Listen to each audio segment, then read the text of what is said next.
सभी मित्रों का बहुत बहुत स्वागत है। मित्रों, आज के वीडियो में दो महत्वपूर्ण ज्ञान आपको प्राप्त होगा। पहला ज्ञान है भगवान महात्मा बुद्ध के उपदेश। उसके बाद जानेंगे स्वास्थ्य से संबंधित बहुत ही महत्वपूर्ण जानकारी। तो मित्रों, चलिए पहले भगवान महात्मा बुद्ध के उपदेश को सुनते हैं एक छोटी सी कहानी के माध्यम से। गौतम बुद्ध के प्रिय शिष्यों में एक ऐसा भी था जो बहुत आलसी था, परंतु वह उसे भी उतना ही स्नेह करते थे जितना अन्य शिष्यों से।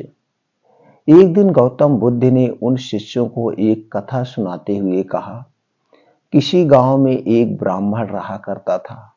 वह बड़ा भला आदमी था, लेकिन साथ ही काम को टाला करता था। वह यह मानकर चलता था कि जो कुछ होता है भाग्य से होता है। वह अपने हाथ पैर नहीं हिलाता था। वह बहुत आलसी था। एक दिन एक साधु उसके घर आया। ब्राह्मण और उसकी घरवाली ने उसका खूब आदर सत्कार किया। साधु को चलते समय खुश होकर ब्राह्मण से कहा साधु ने चलते समय खुश होकर ब्राह्मण से कहा, तुम बहुत गरीब हो, लो मैं तुम्हें पारस पत्थर देता हूं। पारस पत्थर देता हूं, 7 दिन के बाद मैं आऊंगा और इसे ले जाऊंगा। इस बीच तुम जितना सोना बनाना चाहो बना सकते हो। ब्राह्मण ने उस पत्थर ले लिया। साधु चला गया। उसके जाने के पश्चात ब्राह्मण ने घर में लोहा खोजा। उसे बहुत थोड़ा सा लोहा मिला। वह उसी को सोना बनाकर बेच आया और कुछ सामान खरीद लाया। अगले दिन स्त्री के बहुत जोर देने पर लोहा खरीदने बाजार में गया तो लोहा कुछ महंगा था। वह घर लौट आया। 2-3 दिन बाद फिर वह बाजार गया तो पता चला कि लोहा अब पहले से भी थोड़ा सा महंगा हो गया। उसने सोचा कोई बात नहीं है, कोई बात नहीं, 1-2 दिन में भाव जरूर नीचे आ जाएगा, तभी खरीद लेंगे। किंतु लोहा सस्ता नहीं हुआ और दिन बीतते गए। 8वें दिन साधु आया। उसने अपने पत्थर को मांगा तो ब्राह्मण ने कहा, महाराज, मेरा तो सारा समय यूं ही निकल गया। अभी तो मैं कुछ भी नहीं सोना बना पाया हूं, कुछ भी सोना नहीं बना पाया हूं। कृपया 2-4 दिन का और समय दे। ऐसा है, आप कृपा करके इस पत्थर को कुछ दिन मेरे पास और छोड़ दीजिए। लेकिन साधु राजी नहीं हुआ।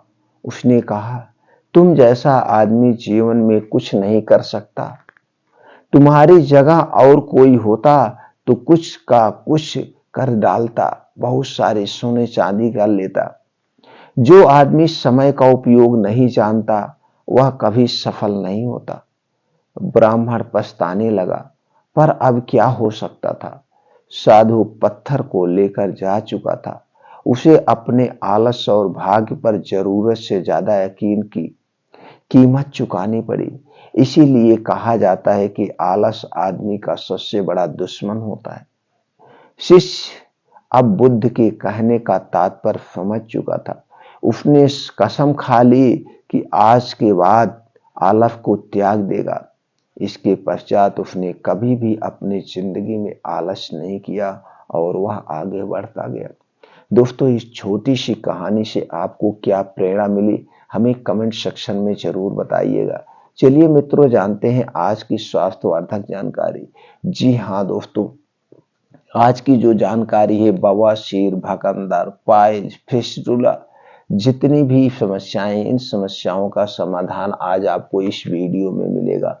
मित्रों, आज आपके सामने अनुभव भी शेयर करेंगे और आयुर्वेद का सार भी शेयर करेंगे। दोनों मिलाकर जानकारी आपसे शेयर करेंगे और विश्वास मानिए मित्रों, आज जो जानकारी आपसे शेयर करेंगे, कितनी पुरानी से पुरानी बवासीर हो, भगंदर हो, चाहे खूनी बवासीर हो या वादी बवासीर हो, वो सारी बवासीर खत्म हो जाएगी और जिंदगी में आपको कभी भी बवासीर नहीं होगा। ये हमारा 100% को विश्वास है दोस्तों। तो चलिए दोस्तों, जानते हैं, फिर उसके बाद जानेंगे बवासीर होने का कारण क्या है। दोस्तों, हम इसीलिए हर एक वीडियो में कहते हैं, सबसे पहले कारण को समझ लीजिए और उस कारण को हटा दीजिए। कोई बीमारी होने के पीछे कोई ना कोई कारण होता है, तभी हमारे शरीर में कोई विकार उत्पन्न होता है। जैसे दोस्तों सब लोग जानते हैं हमारा शरीर 5 तत्वों से बना है। जब हमारे शरीर में किसी भी प्रोटीन्स, विटामिन्स, तत्व की कमी होती है, तब हमारा शरीर बीमार होता है। अब जो प्रोटीन की कमी हो गई, जो विटामिन की कमी हो गई, उस विटामिन की कमी की वजह से उससे संबंधित बीमारियां होती हैं। तो हमें एक ऐसे अच्छे डाइट का चुनाव करना चाहिए जिसमें सभी तरह के प्रोटीन्स और विटामिन्स होने चाहिए। हमें खाने से पहले उसके बारे में अध्ययन जरूर कर लेना चाहिए, तो इधर से हम बच सकते हैं।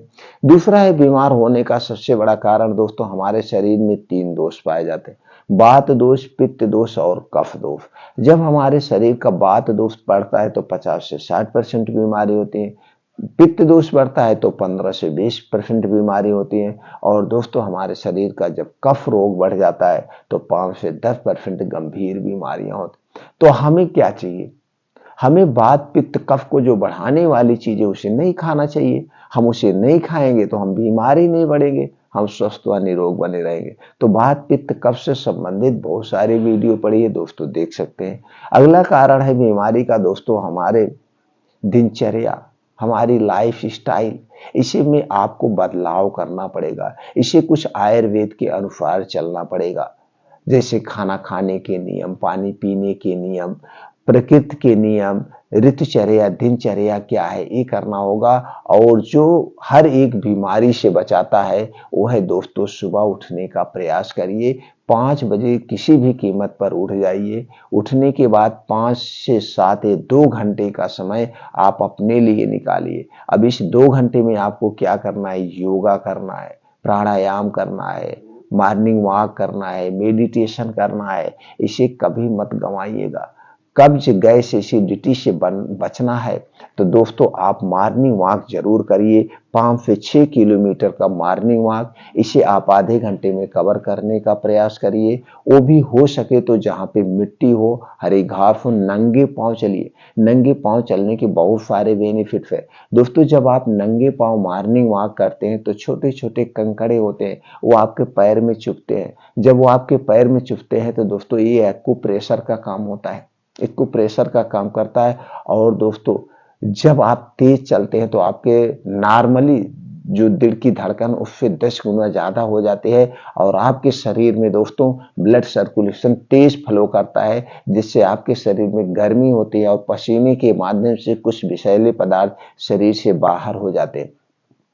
अब मॉर्निंग वॉक करने के बाद दोस्तों बैठ करके 2 योगा जरूर करना। पहला अनुलोम विलोम, जिसे हम नाड़ी शोधन कहते हैं। इसे अगर आप करते हैं तो आपके शरीर में कभी कोई गांठें नहीं बनेगी। अगर कहीं पे कोई गांठें हैं तो स्वतः ठीक हो जाएगी। उसके बाद है कपालभाति। 15 से 20 मिनट कपालभाति जरूर करना है। अगर आप कपालभाति कर रहे हैं तो ना तो कब्ज होगा, ना तो गैस, एसिडिटी, ना तो आपका कभी लीवर वीक होगा, ना तो आपको भकंदर, बवासीर कुछ नहीं होगा। अगर ये सारी चीजें हैं तो ठीक हो जाएगी। तो 15 से 20 मिनट कपालभाति, दोनों योगा कैसे करना है इससे संबंधित दोस्तों आपको बहुत सारी वीडियो मिल जाएगी। किसी भी गुरु को आप गुरु मान लीजिए, उन्हीं के अनुसार बताए अनुसार योगा ये मेडिटेशन करिए, ये करना है। अब वहीं बैठ के कुछ वज्रासन करिए, शीर्षासन करिए, यानी कि 2 घंटे आपको योगा में देना है, योगा में व्यतीत करना है। और जब सारी चीजें हो जाए लास्ट में आपको 15 से 20 मिनट मेडिटेशन करना है। दोस्तों हमारे मन में हमारे शरीर में 2 मन होते हैं, एक चेतन मन, एक अवचेतन मन। दोस्तों आपको, जिसे हम कहते हैं कॉन्शियस माइंड और सब कॉन्शियस माइंड, दोस्तों आपको सब कॉन्शियस माइंड को एक्टिव करना है, इसे पॉजिटिव थिंकिंग देना है। तो 15 से 20 मिनट आप बैठ करके पॉजिटिव सोचिए, अपने आप को समझिए, आपको क्या करना है, ये पॉजिटिव शब्द रखिए। तो मेडिटेशन जरूर करिए। अगर ये 2 घंटे का समय आप डेली अपने शरीर के लिए दे रहे हैं तो दोस्तों आप विश्वास मानिए बहुत सारी ऐसी बीमारियां हैं जिससे बचे रहेंगे, और बहुत सारी ऐसी बीमारियां जिन्हें आपका शरीर स्वतः ठीक कर लेगा। क्योंकि हमारे शरीर के अंदर ऐसे ऐसे हार्मोन्स पाए जाते हैं जो हर एक बीमारी को ठीक करने की क्षमता रखते हैं, और इस पे बहुत तेज रिसर्च चल रहा है। तो दोस्तों आप अपने शरीर के सबसे बड़े डॉक्टर खुद हैं। आपको जब भी कोई बीमारी हो उसके कारण को जरूर खोजिएगा। किसी के कहे पे मत आइए, उसके कारण को खोजिए, हमने क्या खाया था, क्या नहीं खाया था, ये किस कारण से हो गया, ये जरूर करिएगा। आप देखिए किस तरह से आप खुद अपने शरीर के डॉक्टर बन जाएंगे, आपको कभी कोई बीमारी नहीं होगी। तो दोस्तों इतना कर लीजिए, आप देखिए स्वस्थ व निरोग बने रहेंगे। तो दोस्तों चलिए जानते हैं आज वो 2 उपाय कौन से हैं। आज आपसे हम दोस्तों 2 उपाय ऐसे शेयर करेंगे जिन्हें अपना करके आप पुरानी से पुरानी बवासीर भगंदर को ठीक कर सकते हैं, चाहे खूनी हो चाहे वादी हो, इसे जरूर करिए। तो चलिए दोस्तों जानते हैं किन किन चीजों का प्रयोग करना है, उसमें कौन कौन से प्रोटीन विटामिन कौन कौन से गुण धर्म पाए जाते हैं, कैसे यूज करना, सारी जानकारी शेयर करेंगे। तो दोस्तों पहला है मुनक्का। मुनक्का में क्या पाया जाता है? मुनक्का में पाया जाता है calcium, magnesium, folate, fibre, iron, vitamin C, vitamin A, vitamin B 2, vitamin B 1, vitamin B 12, potassium, antioxidant, zinc जैसे छोटे मोटे और प्रोटीन्स विटामिन पाए जाते हैं। दूसरी चीज है दोस्तों मूली।